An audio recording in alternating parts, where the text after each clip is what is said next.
Olá, olá pessoal, boa tarde. Obrigada pela oportunidade de estar aqui com vocês. Eu vou ficar com a missão aqui, vou tentar. Estava falando ali com o André, é difícil a missão de falar agora, né, depois de tantos craques aqui, mas a gente vai tentar manter aí a expectativa numa meio da tarde que é quase igual ali logo depois do almoço, né, doutor? Vamos lá com a missão difícil. Isso aí. Boa tarde, pessoal. Alô? Boa tarde, prazer. É isso aí, a missão é difícil, mas a gente vai tentar. Fique à vontade para depois a gente bater um papo, vai ser bem legal. Aqui é uma troca mesmo de informação, geração de conhecimento, para que vocês possam aplicar na prática no dia a dia depois, ok? Vamos lá. Bom, a gente vai dividir um pouquinho, né, de dados e falar um pouquinho de planejamento para a gente poder conseguir construir uma trajetória que a gente busque, de fato, a resiliência, né, dos nossos colaboradores. Acho que de manhã a gente ouviu bastante a palavra consistência. Eu acho que conecta demais aqui com toda essa trajetória. Quando a gente fala de organizações, somos nós, né? São as pessoas que lideram e todos os colaboradores que compõem a organização. Outro dia a gente estava brincando na Aon. Porque a Aon, essa tal de Aon, né, não existe. Ela está aqui composta por todos os colaboradores e sua liderança. Então, como que a gente traz as nossas decisões? A gente traz, na verdade, nossas decisões, as pessoas para os centros das decisões, né, de cada uma das nossas organizações, cuida delas e a gente busca, então, toda a questão de consistência e resiliência para que a gente possa ter uma jornada a, de fato, levar as organizações a buscarem os resultados que todos nós queremos alcançar juntos. Então, a gente traz aqui, né, quando a gente fala de resiliência, um breve conceito, só para a gente deixar todo mundo aqui na mesma página, que tem a ver com essa questão de se antecipar, se preparar, né, e estar adaptado, né, pronto para se adaptar. Acho que passamos por mudanças constantes, a única certeza que a gente tem é essa constância das mudanças. Acho que vem pandemia, vem toda essa questão do futuro do trabalho, de toda a transformação que a gente vive no dia a dia, e a gente tem a certeza, né, cada um de nós aqui como indivíduo, que a gente precisa estar ali adaptado, se adaptar a tudo que a gente tem vivenciado de transformação. Então, acho que esse é um pouquinho do conceito desta palavra, para que possa nos ajudar aqui na interpretação dos principais indicadores e do planejamento que a gente quer dividir aqui um pouquinho com vocês, lembrando que é uma troca, né, doutora, como você falou, então, por favor, fiquem à vontade também para participar aqui conosco. E queria, então, trazer um pouquinho de como que a gente organiza, né, doutor, um ambiente favorável para que a gente possa tornar essa resiliência aí factível. Boa. Quando a gente fala de resiliência, a gente não é aguentar tudo a qualquer preço, não, tá? É a nossa capacidade, igual a parte da física mesmo, quando o material você pega uma garrafa de água descartável, você aperta, ela se deforma, mas ela volta ao estado natural depois que você solta. Nós, seres humanos, somos assim. Mas a capacidade de ser resiliente numa empresa depende de uma estratégia muito clara da organização. Então, não adianta falar em resiliência se você não tem dentro da organização uma estratégia muito clara do processo de saúde e bem-estar da companhia. Então, o que a gente está falando aqui, se uma empresa tem um tripé muito bem desenhado, de liderança, visão e propósito, linkado com as principais dimensões de saúde, onde o colaborador precisa ter muito bem mapeado para trabalhar, isso vai impulsionar o engajamento do colaborador no dia a dia. E isso não tem a ver com ações específicas de saúde, com webinar, com meses comemorativos. Tem a ver com cultura e transformação dentro de uma empresa. E, naturalmente, existem alguns steps, né, algumas etapas para a gente fazer isso no dia a dia, para que, enquanto organização, isso seja pauta de discussão e garantir que isso chegue na ponta para os usuários finais, para que, com isso, a gente consiga levar na ponta para o usuário final uma entrega de valor. Né? Então, acho que, mais do que falar de saúde e bem-estar como produto de prateleira, é como é que isso é vivenciado na prática dentro da organização. Com metodologia, com cultura, né, com escutativa. Então, acho que esse é o nosso processo de discussão com os nossos clientes aqui no Brasil. Tá? E quando a gente fala, a gente gostaria de exemplificar para vocês e trazer aqui, acho que quanto a gente sair sempre da teoria, trazer para a prática, para discussões, né, então a gente seleciona aqui algumas ações, o material está aqui, né, para todos vocês, eu gosto de destacar algumas delas, então não vou passar por todas aqui, mas a questão do comportamento, incentivar o comportamento, né? Sempre positivo, a gente sempre buscando a questão do autocuidado e da responsabilidade de cada um de nós como indivíduos, que conecta de fato com a 7, que é o compartilhamento de responsabilidade. Então, todos nós temos que ser responsáveis como indivíduos nessa jornada. E quando a gente fala da liderança, ainda mais, porque a gente fala da questão da gestão, por exemplo. Então, se o líder não comprar aquela ação, aquele planejamento, não vivenciá-la e não demonstrá-la na prática, a gente realmente vai se tornar mais distante daquilo que a gente precisa conseguir alcançar. A questão da proteção da saúde física, que conecta também com a questão de segurança financeira. Isso está diretamente ligado à questão de bem-estar. Não adianta a gente se iludir que se a gente imaginar que eu não tenho um plano de previdência, ou eu não tenho ali como estabelecer um plano de saúde no momento de aposentadoria, eu não tenho um seguro de vida, ou eu não tenho um plano de saúde para os meus agregados, pai, mãe, sogro e sogra. Então, isso tudo faz parte de uma trajetória da questão da responsabilidade e da gente incentivar esse tipo de comportamento, porque certamente, se a gente sabe que tem tudo isso, não somente para nós, mas para os nossos familiares ali, a gente vai conseguir estar mais preparado e inteiro para conduzir os negócios no dia a dia e conosco mesmo na questão do bem-estar. A gente não pode deixar de mencionar aqui atenção especial à saúde mental. Acho que a gente ouviu um pouquinho no decorrer do evento hoje, e até a questão de, eventualmente, onde eu invisto, e a gente vai falar um pouquinho de como que está o direcionamento de investimento com vocês aqui, num dado recente de pesquisa. Mas, se a gente não cuidar, primeiro, do bem-estar de cada um de nós e dos nossos colaboradores, como que essa pessoa entra numa sala de treinamento para fazer o seu desenvolvimento? Eu não vou estar inteiro, eu não vou estar ali. Então, tem uma questão de uma lógica que faz sentido para que a gente possa ter um planejamento bem estruturado, né? Então, o objetivo é que a gente possa compartilhar um pouquinho na questão de práticas desenvolvidas, muitos tombos e aprendizados, mas muita contribuição e compartilhamento. E no fim do dia, mais do que 10 ações, gente, é como que isso se conecta com a realidade da empresa e se vira orgânico, né? Não adianta implantar uma solução ou um pilar específico, senão isso não é conectado na estratégia e na marca da empresa. Então, a gente fala de alguns grandes insights, mas uma construção de um projeto de uma empresa de cultura de saúde e bem-estar, a gente vai conectar essas pontas no dia a dia. Não só ouvindo a organização, mas ouvindo também o usuário final, né? O colaborador e a sua família. E aí? Você está feliz no seu ambiente de trabalho? Você acha que os benefícios que estão disponíveis são o que você de fato quer e precisa? O seu líder te estimula a ter comportamentos positivos? A gente precisa ter muito claro que uma organização saudável passa pelo exemplo do líder. Então, se eu estou com uma cultura de saúde e bem-estar mal fundamentada, muito tem a ver com a cultura, com o apoio da organização e com o exemplo do líder, né? Então, acho que a gente tem que conectar essas pontas para que, de fato, a gente consiga, a longo prazo, médio e longo prazo, criar uma cultura sustentável, né? Não é falar, ter um selinho de uma empresa saudável para colocar para a empresa. É, de fato, uma cultura vivenciada na prática, tá? E quando a gente fala da escuta ativa também dos colaboradores, é como que a gente gerencia, porque a partir do momento que eu escutei, eu já criei uma expectativa, e como que a gente dá a resposta imediata no momento que a gente quis ouvi-los. Então, é importante a gente sempre fazer essa conexão, para que não fique aquela sensação de que eu dei minha opinião, né, eu disse como eu estou, mas e o que a empresa está fazendo com isso? Então, duas coisas que precisam caminhar sempre juntas.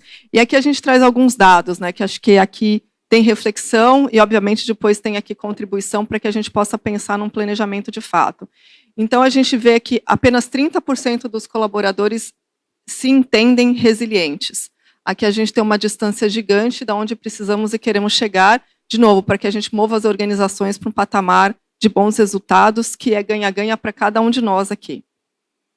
Então, a gente entende, olha só, 42% não se sentem seguro no trabalho, 52% dizem não ter senso de pertencimento com a organização, e 55% entendem que não podem alcançar seu potencial no contexto de como ele está se sentindo atualmente com a organização.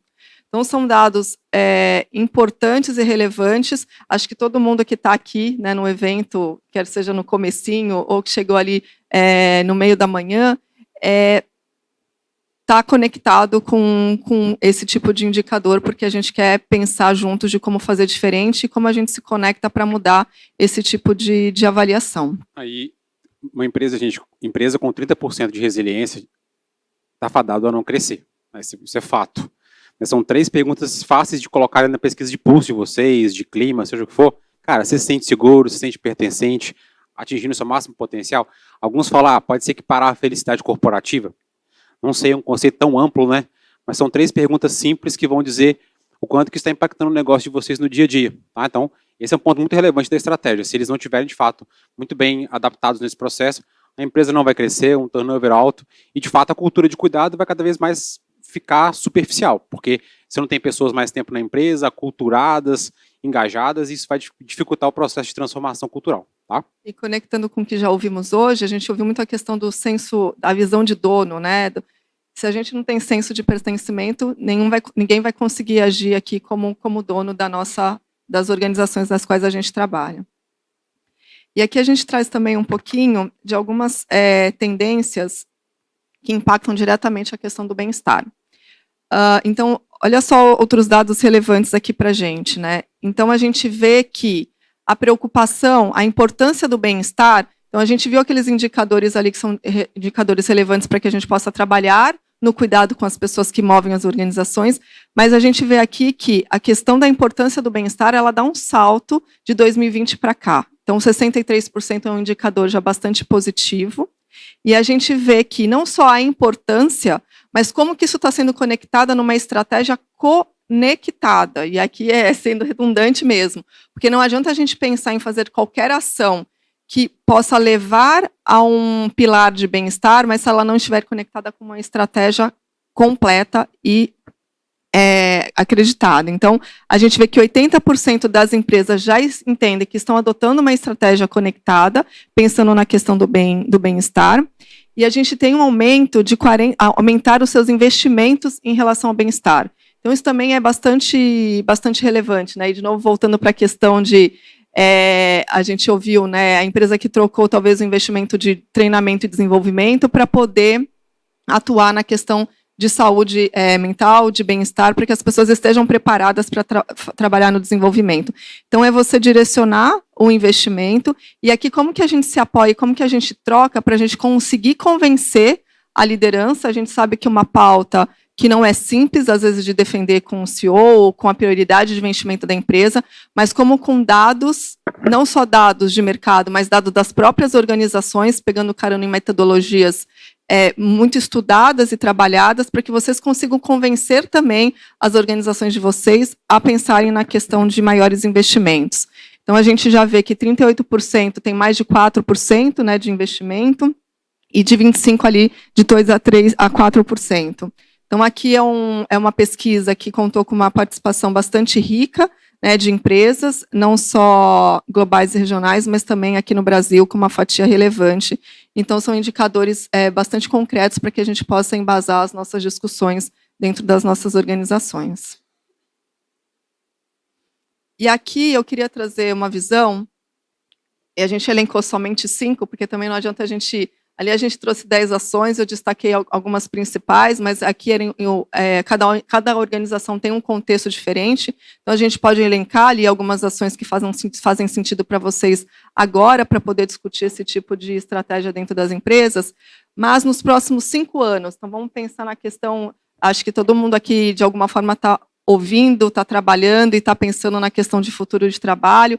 Falamos aqui da questão de trabalho remoto, todo mundo vivenciando isso, né, doutora? A gente também está lá brigando, voltamos 3 vezes na semana, colaborador que não quer voltar mais, então está todo mundo pensando como que a gente flexibiliza, como que vai ser a mobilidade, como que a gente troca benefício, que benefício faz sentido agora. Então, com o olhar dos próximos 5 anos, aqui são os CEOs e a alta liderança das empresas dizendo o que eles estão elencando como importante. Olha só a questão do bem-estar dos empregados, está lá como o top da lista, então isso já é um fator bastante positivo para nos ajudar aqui nas nossas discussões. Aí eu perdi a parte, qual que é a palavra? Não pode falar retenção, me ajudem, eu não estava nessa hora. Como é que fala agora? A gente vai arrumar nosso material aqui, mas aqui ainda está atrair e reter talentos. A questão de lucros e margens financeiras, por óbvio, né, a gente está aqui para mover as organizações, isso significa dar resultados. Inovação de produtos ou serviços, soluções. Enfim, ouvimos algumas das diversas soluções aqui que nos traz essa visão para nos empoderar nesta trajetória.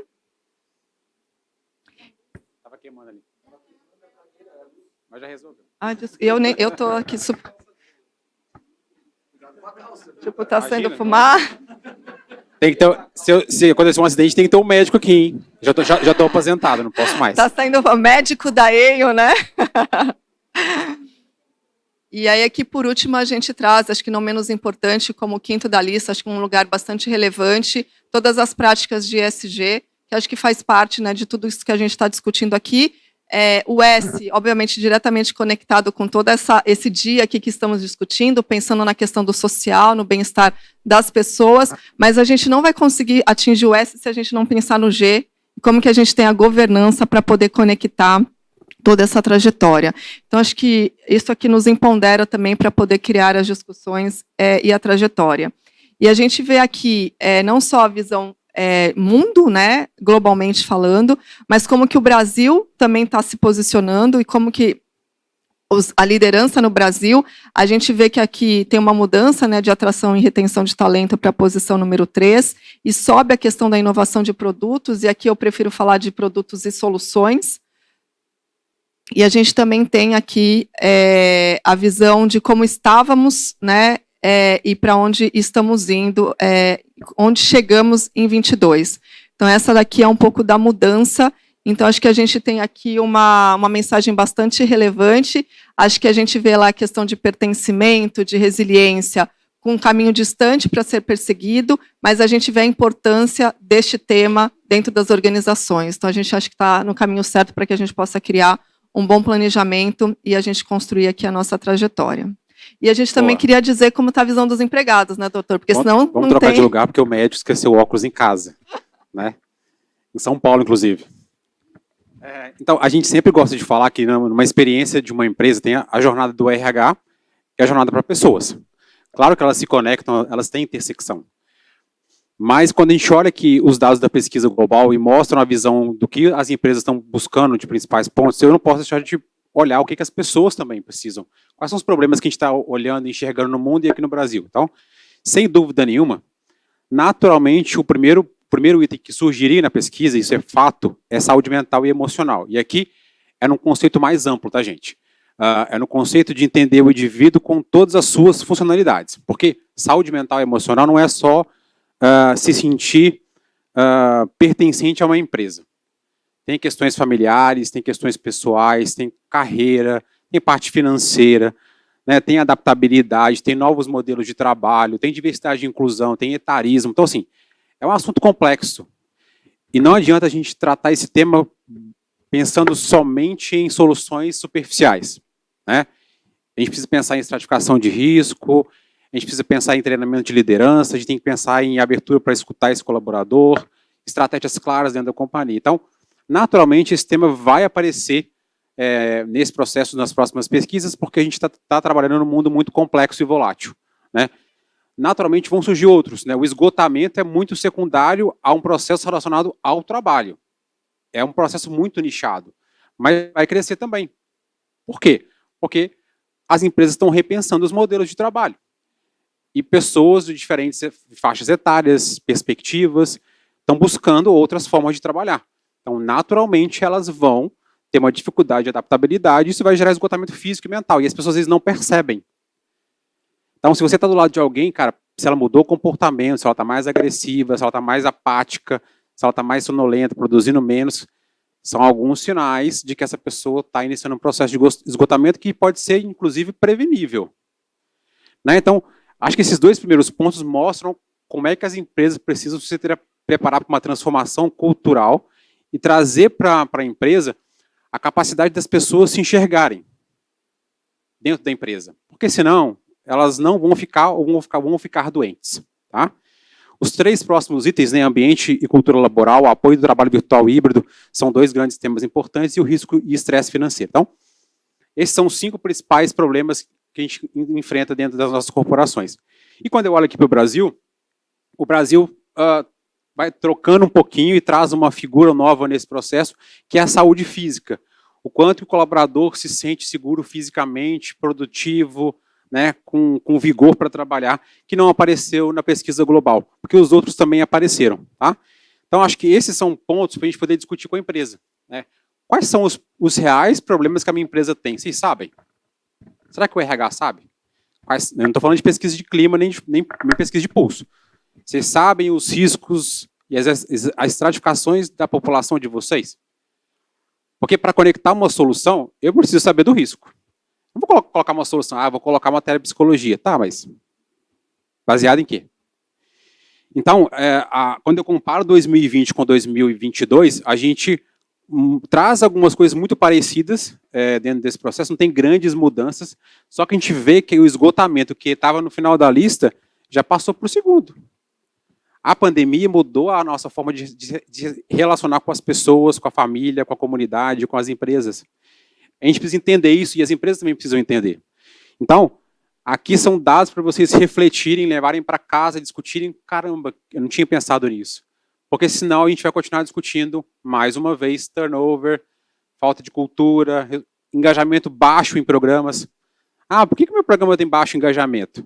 Porque ele é mal desenhado, porque você não conhece o perfil da população, você não consegue se comunicar. Então, vamos dar um passo atrás, vamos buscar conhecer primeiro a empresa, a estrutura, a governança, a maturidade, conhecer o perfil da população. Depois eu penso em colocar programas. Não precisa ter pressa. A pressa vai fazer com que vocês tomem uma decisão errada. Tá? Bom, como é que eu faço isso, Baldo? Está muito complexo para mim. Vai ficar um pouco mais complexo, mas é legal. Tudo na vida e na medicina, não tudo, né? Boa parte das coisas na saúde, elas precisam de metodologia. Ninguém chega a um resultado final efetivo sem metodologia. Então, fala, Baldo, como é que eu faço, então, para saber se a minha empresa está madura para lidar com esse tema? Existe uma metodologia própria. Várias empresas têm as suas. Aqui a gente faz o seguinte, eu sento com o RH, eu sento com a área de benefícios, saúde ocupacional, segurança do trabalho, employee communication, relações sindicais. Quem que tratar esse tema de saúde na companhia, vamos sentar juntos. Eu vou avaliar uma série de dimensões. Vou avaliar, cara, que programas que vocês têm implantado? Há quanto tempo? Quem que são os elegíveis? Como é que você se comunica com ele? Que formas de comunicação que você tem? E a organização apoia? Vive a cultura? Tem missão, visão, valor? Tem marca-mãe? Como é que é a parte de capital humano, diversidade e inclusão, de ESG? Então, a gente senta todo mundo junto, aplica um assessment organizado e no final do dia, eu vou criar para vocês uma fotografia.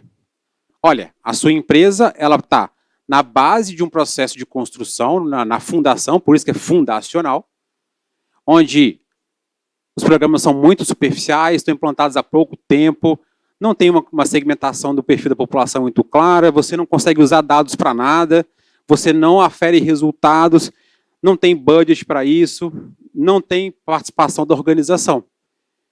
E aí esse processo vai evoluindo ao longo do tempo, reativo, proativo, empoderado, até uma empresa líder, que é aquela que já tem uma cultura estabelecida.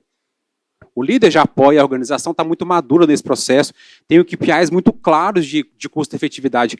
Cara, não estou falando de ROI, nem de resultado financeiro obrigatoriamente.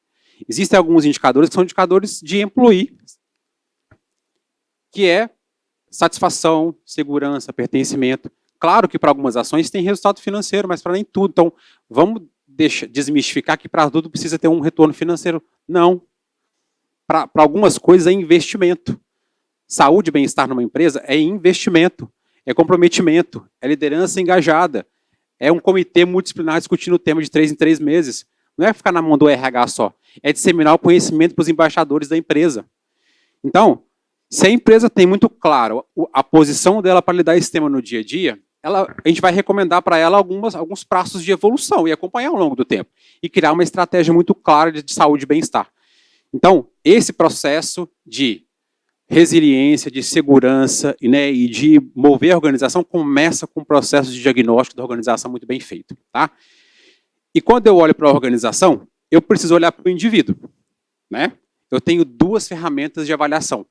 A avaliação da organização e a avaliação do indivíduo através de alguns níveis de abordagem. Né? Então, desde quais são os principais problemas com o estilo de vida, quais são as principais condições de saúde da população, da minha população, como é que está a saúde emocional da minha empresa?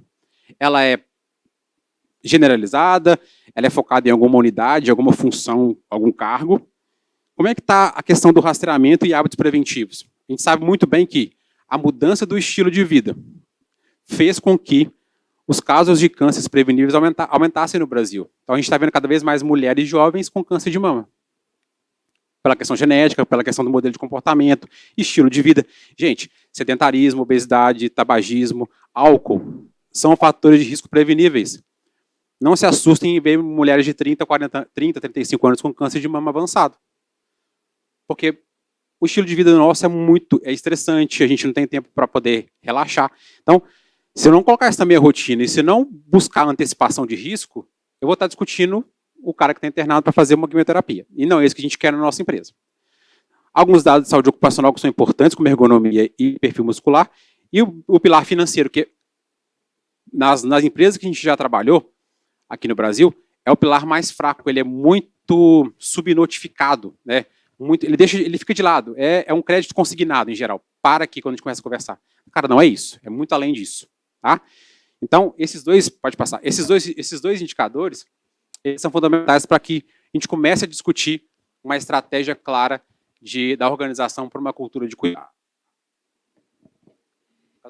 E a gente falando de toda essa questão de cultura, né, olhando empresa, olhando empregado, a gente também traz aqui outros indicadores, e são indicadores de uma pesquisa que a gente desenvolve aqui no Brasil a cada 2 anos, também sobre a questão de trabalho remoto, que está diretamente conectado à questão do bem-estar.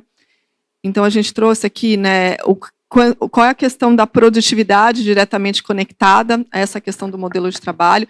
Isso está mudando, a gente vai medir isso novamente, mas a gente ainda vê muitas discussões, e mais do que as discussões, a questão de algumas empresas talvez tendo que voltar atrás em algumas decisões, justamente por esta questão do senso do colaborador de ter experimentado alguma coisa diferente e de talvez também querer seguir agora num novo modelo. Então, acho que essa questão do trabalho remoto, ele vem em todos os fóruns, quando a gente escuta colaborador, e quando a gente fala com a alta liderança, é unânime que todas elas estão enfrentando ali os desafios importantes para poder definir um novo modelo que realmente tenha ali um engajamento e possa atender a grande maioria, e de como que a gente vai lidar com situações específicas para que a gente não possa perder grandes talentos da organização.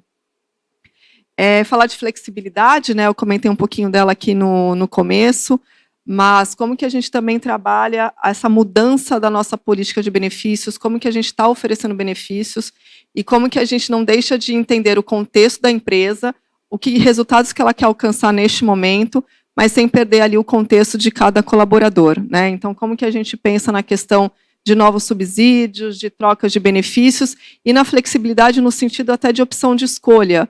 E aqui não estou nem falando na questão de benefícios flexíveis, quando a gente fala na questão de pontos, que hoje poucas empresas no Brasil, a gente tem menos de 8% de empresas que praticam isso no mercado brasileiro, então não é trazer a complexidade, mas como que a gente entende o momento das nossas organizações e dos nossos colaboradores, e a gente de alguma forma consegue construir a opção de escolha para o momento de vida de cada um deles. Então acho que quando a gente fala de flexibilidade, é como que a gente vai alcançar este equilíbrio e sempre pautado numa boa comunicação para que a gente possa sustentar todas as mudanças e transformações que as empresas estão organizando. E aí a gente fala de flexibilidade, vocês observam que saúde e qualidade de vida, ela aparece aqui, né? E o quanto que tudo que a gente vivenciou foi uma alavanca para que a gente possa encontrar os indicadores que a gente vê hoje, mas a gente ainda é distante daquilo que a gente precisa alcançar para construir uma trajetória realmente que nos traga a questão de uma resiliência e do senso de pertencimento dos colaboradores. E a gente viu ali, nos indicadores, quando a gente ouve a liderança das empresas, o ECG aparecendo ali em 5º lugar.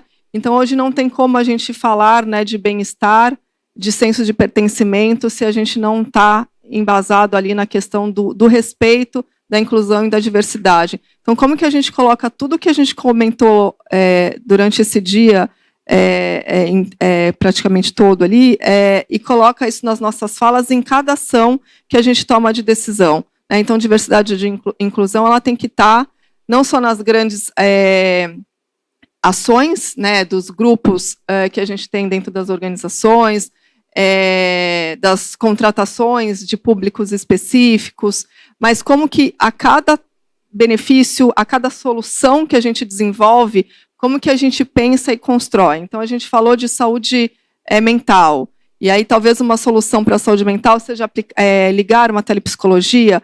Como que eu ligo uma telepsicologia e respeito a questão da inclusão e as pessoas que têm deficiências e que precisam também desse tipo de tratamento? Como que eu coloco a conexão de prestadores que também, né, são pessoas pretas ou que são pessoas que também têm ali as suas deficiências, que são pessoas que estão ali no LGBTIAQIA+, para a gente poder criar a conexão. Então, não é só sobre o usuário, mas é sobre também quem vai estar ali prestando serviço e vai estar dentro da nossa solução. Então, a gente tem também uma trajetória gigante aqui. A gente viu ali também que um dos principais pontos de atenção, de preocupação, é a questão de inovação, de serviços e de soluções, e como que a gente transfere ali a questão de diversidade e inclusão para cada atitude que a gente defende dentro das nossas organizações. E acho que quando a gente fala de integrar as estratégias, a gente queria trazer alguns indicadores.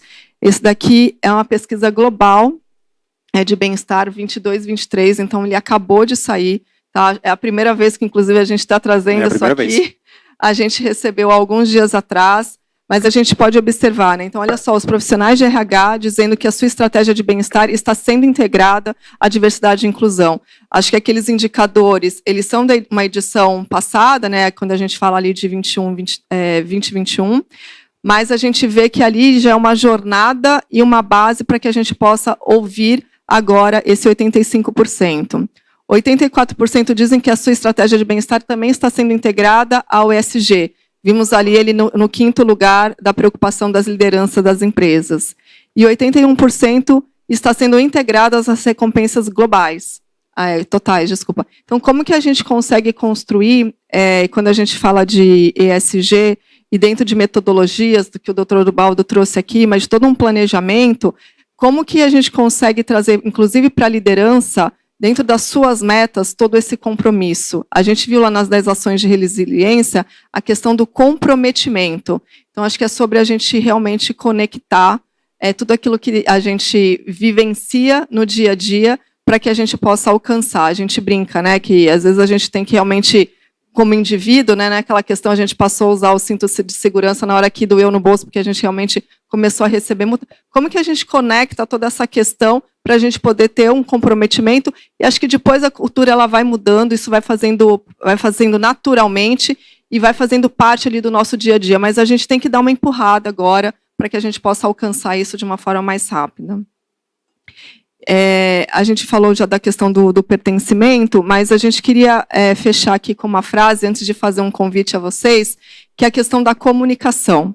Né? E a gente sempre brinca lá, né, que é a questão de comunicar, comunicar e comunicar de novo. E não importa se a gente está falando da mesma coisa, da mesma solução, da mesma ação, se a gente não fala com os nossos colaboradores de forma insistente e recorrente, a gente não vai conseguir chegar no caminho que a gente precisa alcançar. A gente precisa entender que, para nós, que já não é uma coisa, não é simples, mas a gente vive esse dia a dia, né? Isso faz parte das nossas conversas todos os dias. Mas imagina o nosso colaborador que está lá na indústria, lá na fábrica, nas suas áreas de negócios, ele vai esquecer que talvez ele tenha a disponibilidade dele, ou para os agregados dele, uma telepsicologia, uma telemedicina, ou um ambulatório, um espaço físico, uma atenção primária remota. Então, como que a gente fala, não só daquilo que a gente disponibiliza para os colaboradores, mas a gente leva para eles informações para ajudar na questão do autocuidado e do comportamento positivo à saúde, buscando toda essa questão de equilíbrio. Então, a comunicação ela é a sustentação para tudo que a gente falou aqui e de toda a metodologia, qualquer que seja ela, que seja estabelecida dentro da organização. E, por último, aqui, e o mais importante, brincadeira, mas é um convite, a gente vê o quanto que os dados nos ajudam a defender dentro das organizações aqueles caminhos que a gente quer buscar e defender as nossas ações. Então, eu comentei um pouquinho para vocês, foram os dados que a gente trouxe aqui. A nossa pesquisa de benefícios vai ser lançada agora em maio. Então, fica um convite muito especial. A gente gostaria muito de voltar aqui com a GoGood ou com qualquer uma das empresas e compartilhar os resultados da nossa pesquisa com a visão da região, do estado. Então, quanto mais empresas participarem aqui na região sul e no estado, a gente vai conseguir fazer esses cortes, né, que não só por segmento de indústria, mas também por região, por tamanho de empresa, pensando na quantidade de colaboradores. Então, é um trabalho de muito carinho, de muita disposição de vários colaboradores especialistas nisso, mas a gente precisa realmente fazer um trabalho junto com vocês. Então, a gente gostaria muito de deixar esse convite e escutá-los aí, como que vocês estão praticando os seus benefícios, para que a gente possa trazer aí muitos dados para a gente poder criar a próxima discussão. Queria agradecer mais uma vez a oportunidade de estar aqui com vocês. Contem sempre conosco. E se tiver alguma contribuição, alguma dica, alguma pergunta, estamos aqui à disposição. Agradecer também. No final tem os nossos contatos aí. Fiquem à vontade para nos acessar também, para trocar de informação, para discussão. Foi um prazer estar com vocês. Acho que a pesquisa, de fato, quanto maior o número de respondentes na região, no estado, a gente vai ter um recorte mais fidedigno e vai ajudar vocês no dia a dia na discussão de práticas. Obrigado.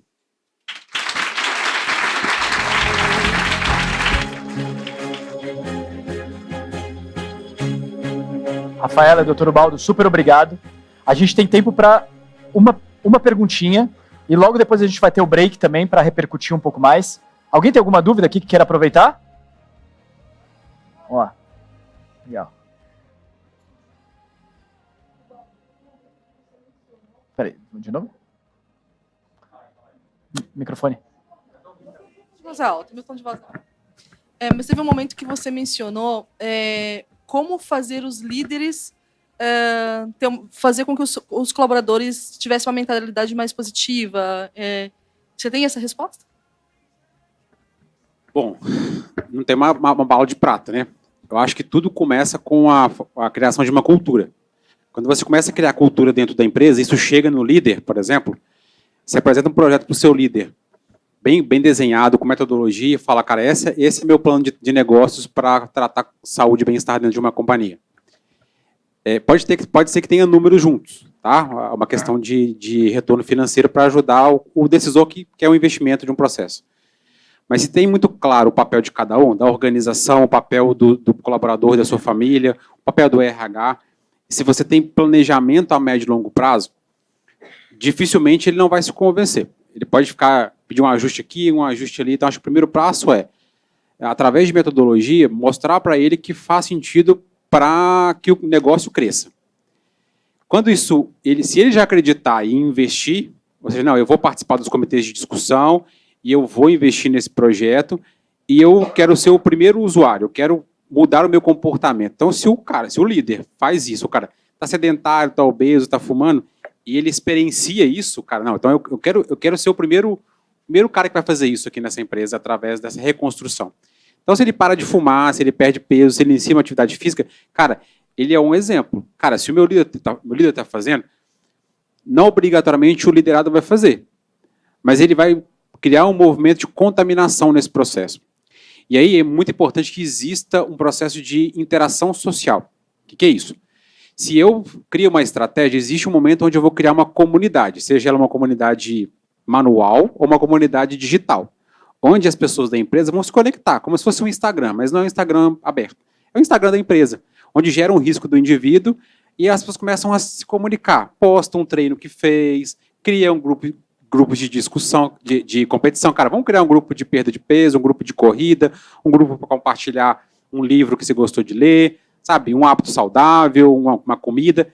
Então, essa interação social, a capacidade de gerar competição, gamificação da própria empresa, é um processo de construção, mas que se isso acontecer, naturalmente vai ficar vivo. Então, o liderado vai ter comportamento positivo por uma série de fatores. Muitos mudam por uma questão crítica. Alguém na família morreu, ele mesmo foi no exame, ficou assustado porque teve o triglicéridos aumentado, o colesterol, está com pré-diabetes, né? Esse é o pior cenário, mudar o comportamento por um susto ou por um evento crítico. Esse processo tem que acontecer orgânico numa empresa. E para isso é uma transformação cultural do brasileiro e das grandes empresas. Mas tudo começa com com metodologia, com interação social, com metas, com discussão na companhia, com o líder apoiando e com a organização estando junto. Tem que virar cultura, porque senão vira só um produto de prateleira que não tem resultados, tá? Não. E se você perguntar para ele fala, cara, eu nem sei o que é isso, nunca usei e não vou usar porque não é o que eu quero. Tá? Sim.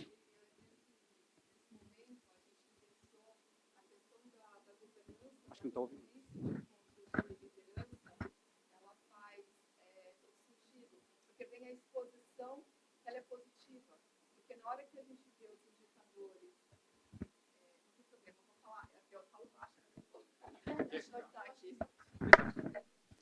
Oi.